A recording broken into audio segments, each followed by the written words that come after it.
బైబిల్లో వాడు గాడ్ అనేవాడు లేడు, వాడు సైకో. ఎవరు వాళ్ళు గాడ్ అనుకునేవాడు ఒక సైకో. ఇట్లా అనొచ్చా గురుగారు? వాళ్ళ మనోభావాలు దెబ్బతింటాయిగా. నేను నువ్వు జర్నలిస్ట్వే, మనోభావాలు దెబ్బతిన్నాయా? నేను నెమ్మదిగా ఇతను జర్నలిస్ట్ అండి అన్న, నువ్వు జర్నలిస్ట్వే అన్న, గట్టిగా అన్న. ఎలా అయినా నిజమే కదా నేను చెప్పింది. అసలు మీరు చెప్పండి, ఇక మీరు మా తవ్వకు రారు కానీ చెప్పండి. అయ్యో రామ, కాదు నాన్న. ఇప్పుడు నువ్వు నాకు ఫోన్ చేసావు, గురూజీ ఇంటర్వ్యూ అన్నావు, నన్ను చెప్తాను వచ్చాక అన్నాను, మా అసిస్టెంట్ నెంబర్ ఇచ్చాను.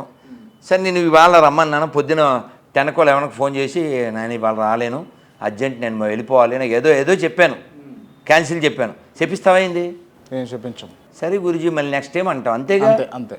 నాకు ఇంటర్వ్యూ అయిపోతే నువ్వు నాశనం అయిపోతావు, నీ కారు యాక్సిడెంట్ అయిపోతావు, అలా అనం కదా.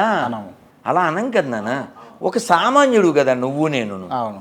మనకే ఇట్స్ ఓకే గురూజీ అంటాం కదా, సరే నాన్న అంటాం కదా. అవును అవును. నువ్వు రాలేదు, ఇప్పుడు నేను రెడీ అయ్యాను, ఏంటి నాన్న క్రాంతి రాలేదా అంటే, గురూజీ ఆయన కుదరదు అంటాను. సరే అంటాం, నేను చెప్పించేస్తామండి.